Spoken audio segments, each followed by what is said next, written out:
Welcome back, this is Protail Dev. We're back on Turtle Trial. Let's continue our development. So, as I mentioned in the last video, I was going to do a test session, and that has gone and took place. Before I did the session, I created a list of questions that I wanted to see answered, and so I created those questions just as I would if I was in a uni, and we're talking maybe about 30 questions, 30 to 40 questions on different aspects. From visuals to kind of how the gameplay is, how the feel of the game is it from the atmosphere, and especially the technical stuff and the sound. So after going through that testing session, I think it went pretty well. In terms of bugs, I did find bugs, of course. We're going to go and have a look at a couple of things, bugs and issues that I found, but overall it wasn't too bad. I actually enjoyed playing it. I played it for, as I said, 2 hours. Played it for a solid 2 hours. Wanted to see how my objectives played out. I do think the objectives, depending on how long I want players to play it, I think the objectives maybe need to be toned down a bit, like the amount you need to collect, but they do work. I did manage to get, let me quickly, once again, just in case you've forgotten what the objectives were. So I did manage to get the crabs, 50 crabs. That was pretty straightforward. And then the next one I got was seagrass, but I ended up doing all the biomes first because I knew where all of them were. And I ended up going for a bunch of different things. Obviously squid and jellyfish I never got to because they require much more being quicker. And the squid are only found in the deep ocean biome, and it's too dangerous there with the whales. As I simply can't get away from them, so I just die when I get there. And the squid are simply too fast anyway. I need all 3 speed upgrades before I can get it. Again, purple fish. In terms of the food, in those 2 hours I only did manage to get seagrass and crab finished. So I might tone down some of how much you need to collect. It did take a long time for me to get the seagrass and crab. I mean, we're talking maybe an hour and 40 minutes before I managed to get these 2 objectives complete, and I didn't want this game to be too long. So I'm going to probably tone these down a little bit. Also, I managed to get all of the unlocks for my survival towards the end of the and one or 2 upgrades for the explorer and for the home. I think 1 upgrade for my home. Obviously I only focus on survival to help me get around the map. So there's tons of things you can focus on. I think getting these upgrades was fun as well. So overall experience, loading was okay. I mean, the game isn't huge. When I exported it, it was only 108 megabytes, which if you compare that to modern games, I mean, you're lucky if you get a game that's like 5 gig these days. You know, you're looking at games that are sometimes 80 gig. Elder Scrolls Online is, I think it's 107 gig. You know, and I think that's insanely ridiculous. I know they're bringing it down by 30% soon, but as an example, that is crazy. And you're looking at this game, which is only about 100, and I think it's 107, 108 megabytes. So I'm happy with that. The loading's really quick. It all works fine. No real frame rate issues. There was a few frame drops when I had quite a lot of items going on earlier in my development, but I've cleared that up. I've cleared up a lot of code to make frame rate better, and I've optimized a few different things and a few loading techniques. And so, hello. So I'm happy with that. I like how everything works. I like how the AI works. The AI is very satisfying. You don't encounter the jellyfish and the squid and the fish all that often, because by the time you encounter them, they're in groups. But when you do encounter them, it's very satisfying to see them and to swarm through them when you can. Especially once you got your 3 upgrades and you can catch up to pretty much all of the food. It's very satisfying and a lot of fun. And of course they do respawn, so they eventually group up again. Sometimes you'll find 1 or 2 stray ones that'll lead you straight to a group. It works out very, very well. I'm happy with it. The combat probably needs to be improved upon, but I don't have a whole lot of time. The combat's fine as it is, as a little mini game, but it does get tiring after a few hours. So again, this is why I want the objectives to be cut down, because the gameplay gets tiring very quickly. But it's not too bad. It's not horrible, and it's still enjoyable to try and get all the unlocks, all the lore and things. so I'm happy with that. So in the audio, few issues, but everything's okay. And in terms of atmosphere and stuff, I really like it. I enjoy it. I think it's fine, and I think players will probably enjoy it. The atmospheric. It's a little bit weird. The pixel art sometimes is a bit weird because some things are made for 64-bit, while others are like 16-bit icons, and the mix and mash is a little bit weird. But I think it works, and the nighttime works. So overall, I was happy with it. I think it all worked out really well. In the 2 hours, I was still playing it. I wasn't absolutely sick of it. I could probably play it again if I wanted. But I've worked on it for so much, so putting in the shoes of a player who's never played it before, they'll probably explore it a lot more and explore the areas more. Wish there was more biomes to explore, and more enemies and more kind of maybe even NPCs and things, maybe some kind of quest system. But unfortunately, just not enough time. So let's get the sheet up. Let's get the bugs and issues list. This is individual issues and bugs, so hopefully you can see it. So the first thing on the list is music volume was much too loud, and it really is. It really is loud. I've toned it down for when I'm recording all of the game sound when I do allow the game sound to play in the recording. But it is incredibly loud when I packaged it. Didn't realise how loud it truly was with all the sound effects, but it really is loud.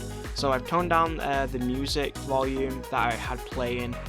I've just used a temporary music like that I found on YouTube's free music library, and put that in as a temporary measure. I wanted to create my own music, but that is just a temporary measure, but it was way too loud. I put that in just to add atmosphere, but I'm not 100% I want it because it doesn't suit quite right and it's very loud. So I toned down the music. It seems to be okay. Moving on to the upgrade sound, it is way too loud. It is insanely loud and it needs to be changed. Compared to the other sound effects, it needs to be lowered. A bunch of sound balancing needs to go on. Island collisions that were broken on prefab Island 14. Obviously I played this so much so I knew which island it was that was broken. The next thing I ended up seeing a change for was the skill description. So I showed it in the last video and I completely forgot about it, and then I did the test and remembered that of course the skill change description for Explore and the skill name needs to be changed because in the Explore skill they don't actually show. And so those need to be changed. I don't think I've done that yet, but I'll get around to it. Biome text not updating. I actually found another issue with the updating in the current canyon. I do know what the problem is. It's a specific place where the collision isn't overlapping another. I can fix that. It's no big issue. I'll be able to fix that very quickly. Just haven't gotten to it yet. Enemy continue to chase even when you're out of range. I did not notice this when I've been testing or just playing the game when I've been building it, because I'd play the game for only a short period of time and then check the feature I'd worked on and then come out. Again, another advantage of doing 2 hours of just solid testing and playing it is because I noticed that all of the enemies were chasing. Even after once a player entered their collision box, which is the way I've done this, which isn't a good way of doing it, they would continue to change. They would continue to chase you, and eventually you'd end up, if you went into Deep Ocean, you had like aggroed 3 whales.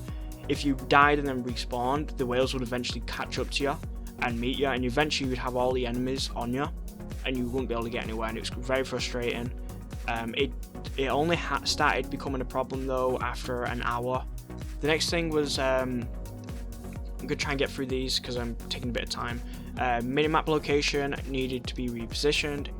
Next it was the hunger needed to be slowed down by 20 to 25% roughly. After running this for 2 hours, I realized that the hunger was just way too quick. You would drain from hunger before you could, even if you were just focusing on hunger, it drains really quickly.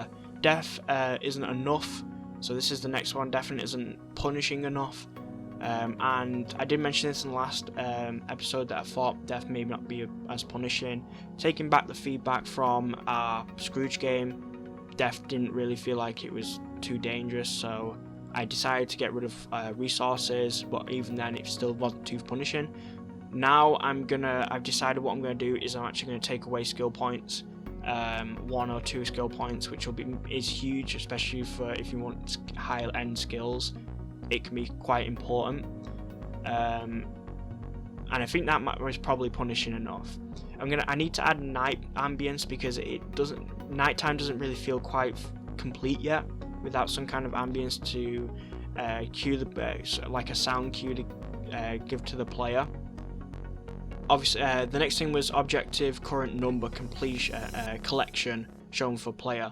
This has to be added because it's very frustrating. As I said before, you don't know what amount of items you've collected, you don't know what number you're on, and it's very frustrating to try and figure out what objectives you should work towards, if you're even close. It's quite frustrating, especially with things like lore. You just don't know how close you are, and so I feel like there should be a number in there that allows you to see your collection. I think that's fair next to the objectives. I'll try and put that in because I feel like it's important. Home marker was too big. I've changed that. It's now much smaller. It was this blue icon that I have over it, and now it's changed, so now it's much smaller, so you can see the home icon. That appears when you obviously got the mini map, so that's fixed. I removed the whale that was in the shallows because I didn't realize I'd put it there by mistake. It was in the shallows near the bottom, and it was kind of wreaking havoc on me every time I tried to get to the bottom currents. Next was the restricting enemies in a biome. So often I would get a whale or a fish or a bigger shark, like a large shark, a large hammerhead. It would usually be just as fast or faster than the turtle. It's usually faster than the turtle without the upgrades, so it's very difficult to get away from it, and once you went out of a biome they would just follow you. I find it really frustrating when I was going into a current in Current Canyon where it was quite close quarters, and I would have a big shark or small sharks chasing me all the way through, and then when I want to come back they would just block the way and there was no way of getting past without dying. That was a problem. The next thing was damage changes. Were failing to update into depending on the enemy. They're supposed to depending on the whale or the size of the shark. They're supposed to have different damage values. Wasn't working. I have an idea of why it's not working, and I'll get that fixed soon. Reduce the size and the amount of particles in a directional trail effect. So you may notice that these effects produce a lot of particles. Well, they actually produce a lot more, and the size of them in terms of area was huge. Although I wasn't having too many frame rate issues, it wasn't. I think it could have been cleaner, and there was no need to have so many. The good thing to note is that I didn't test the game on my computer. My computer is built for this type of thing for development, so testing it on this computer wouldn't have really made any difference with my frame rate, and it doesn't. So whenever I do my testing, I actually go to another computer that I have in my house, which is much older. It's an older PC, and it has only a very small monitor, so completely different to the monitor I'm using. It's much smaller. Completely different resolution, so that's how I'm testing if the resolution's updating correctly, is by just going on that PC. And when I test it on that PC to see if the game's running, it seemed to run fine. It didn't have any frame drops, and that PC is quite old. It's like 8 to 9 years old now, so hopefully in that idea, when I go and test games on it, I always test it on that computer because I know it's roughly, I think, 8.5 to 9 years old. I think it's 8.5 now, so it's quite old, and it wasn't really built as a gaming PC either. It was just a work computer, so it runs fine. And like I said, the game size is only 107 megabytes, 108 megabytes, so that's all fine. The next thing was resolution of the UI. Again, There was one or two buttons and on the menu that weren't sizing right with the resolution. Like I said, on bringing it in from the other, bringing it onto the other PC. Increase the low marker size because it was a little bit hard to see sometimes. Loop sound on sharks that should stop when out of the area. This was a problem that I only noticed recently. I had not noticed it prior, because when I was getting hit by a shark, I would either die really quickly or I would get out the area. But because they continued to chase, I never noticed it too much. At one point though, I did manage to get one shark to stop chasing me. Again, I know the reason because of that. And so when I noticed the issue, then I started hearing the splash sounds and I was confused because A, it was really delayed, and B, it was looped even when I ended up being far away. So I'm going to get rid of it because it sounds a little bit weird. It kind of breaks things a little bit. It doesn't sound natural in any way. And last thing is Scrooge trial is broken. So there's a lot of things that are broken in the scripts when I implement them back over. It all works as it's supposed to, sort of, but there's a lot of things that are broken, a lot of things that need to be moved back over, and a lot of scripts that need to be re-updated for this game, and I'll get that done. I do know how to fix that, so I'll get that done in no time. I think maybe a couple nights and I'll have that finished. The last thing is a huge one, and it's saving the data. So date, time, player location, objective progress, updates, upgrades and skills, unlocks, and the skill points and lore collected. These all need to be recorded because these are the most important thing I think the player needs to have. We're excluding the resources that's already saving, but this needs to be finished. And I think the save is quite a big undertaking. Even if I've got the basic save there, it's quite a big undertaking to try and save all its different data, but it needs to be done. And then the last one is more controller testing is needed because some of the controller testing didn't quite work. Only certain the menu works, and a couple of controlling the turtle movement and being able to open the menu, but navigation doesn't really work well. So more testing needs to be done for the controller. Right, that ends that. So that's all of the issues that I managed to get. It's quite a lot to take in, it's quite a lot there to explain, but overall the testing session was a success. I'm happy with it. I'll do another testing session probably after I've done all of these. So with that, I'll end it off. This was a little bit more of a boring visual video, but it had to be said. I had to kind of go over everything I did in the testing session, or else there'd be just too much that I'd have to go over next time. Right, see you next time.